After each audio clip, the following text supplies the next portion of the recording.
Hindi ko na kayo papahintulutan na bumalik pa sa simbahan. Hindi ko ahayaan na may manakit pa sa inyo. Ngunit baka po magalit sa atin ng mga kura. Hindi lang po kami ang parurusahan niya, inay. Maging kayo rin po. Paparoon ako sa simbahan. Kakausapin ko ang sakristan mayor o ang kura. Kaya ho pala malakas ang loob ni Aling Sisa na magpapasukin rito ang mga bata dahil marahil nasulsulan ni Ginoong Ibarra. Lalo tila, ikakilala niya yung babaeng kasama kanina ni Aling Sisa. Tila dayuhan ng dalagang yun sa bayang ito. At kasama ka mo ni Ibarra sa kanyang tahanan. Ganun na nga ho, Padre. I know what that means. Ang akala ko ba? Hindi. Mali yung akala mo. Pala-assume ka kasi. Tignan mo nga ang bagal ng pagpaypay ko, di ba? Ang ibig sabihin, ayoko talaga sa'yo. Nakita ko nga pala ang iyong novio kanina sa kanyang tahanan. Nang nakita ko siya kanina, may kasama siyang babae. At balita ko pa ay magkasama sila sa iisang bubong. Talagang kinakabahan ho ako. Paano nga kung totoong sinasabi ng kura? At bakit naman ikaw ang kakabahan? Hindi ba ang dapat nakabahan ay yung si Crisostomo at yung babaeng yun? Kaya pumirmi na lang tayo dito at malalaman mo rin ang katotohanan.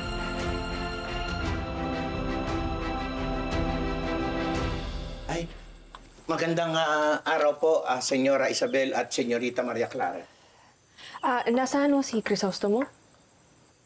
Kaalis lang po nila, Senyor Ibarra. Sayang hindi ho kayo nag-abot. Saan ho sila nagtungo? At sino ho yung nila na tinutukoy ninyo? Itong kasama ni Crisostomo, babae ba siya? Opo, si Senyorita Clay po. Senyorita Clay? Opo. Itong babaeng ito ba yung tinatawag nilang maganda? Opo, maganda po si Senyorita Clay. Kasi po, ang lahi po nila, Senyor Ibarra, magaganda. Nasa lahi ho?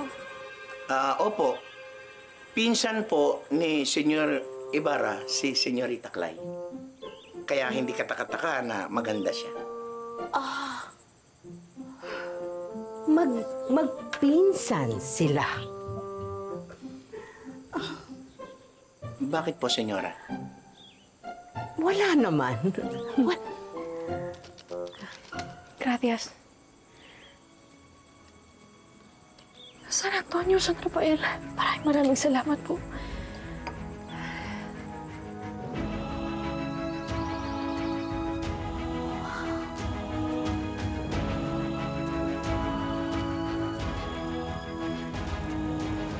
Lahat po talaga ito, lupain nyo? Lahat ng natatanaw ng iyong mga mata. Grabe, ang laki!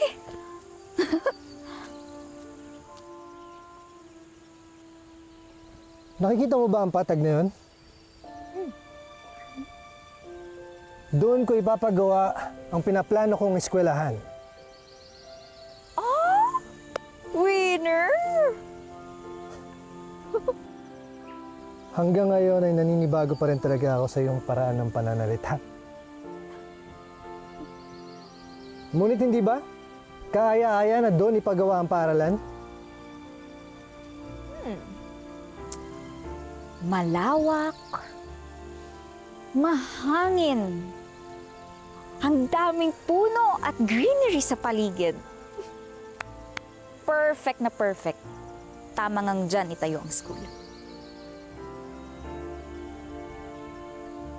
Sana sa pamamaraang ito ay mabigyan ko ng papuri ang pangalan ng aking ama at magamit sa wasto ang iniwan niyang pamana.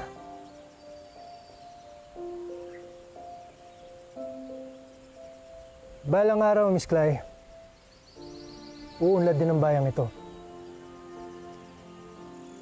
Lalo na't kung makakapag-aaral ang lahat ng mga kabataan dito dahil sila ang bagong henerasyon na mag-aangat sa San Diego. Ang magiging huwaran ng bawat bayan sa buong Las Filipinas.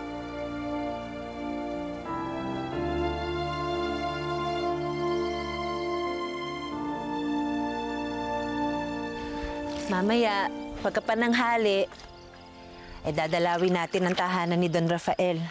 Ina Senyor Ibarra at Ate Clay, inay. Oo, anak. Dadalawin natin sila. Nais ko din sila dalhan ng ilang piling ng saging na aanihin ko mamaya.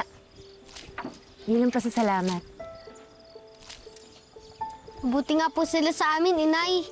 At sabi po ni Ate Clay, pag-aaral daw ho kami ni Senyor Ibarra. Siya nga. Pangarap ko po yun, inay. Pangarap ko po na makapag-aral po kami ni Kuya. Maaari ko ba yun? Yun nga rin ang isa kong sadya sa kanila, mga anak. Pagkat ipapakiusap ko talaga sa senyor na makapag-aral kayo. Hi, Panginoon. Salamat po.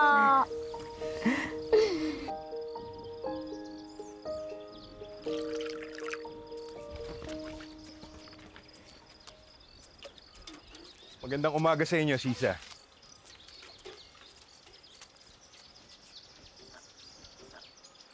Magandang umaga rin ho sa inyo, Mang Renato. Ano ang atin? Pinababalik ng kura ang mga bata sa simbahan.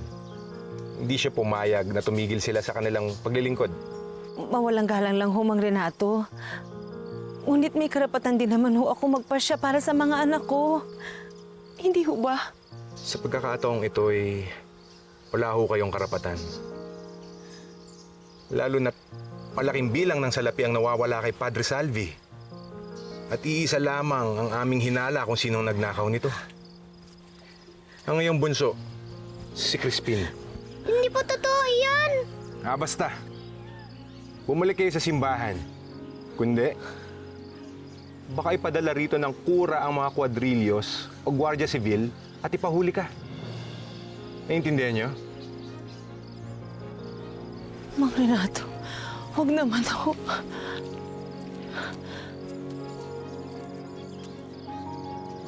Ina, ikaw po talaga ninakaw sa salapi ng kura. Hindi po ako masamang tao.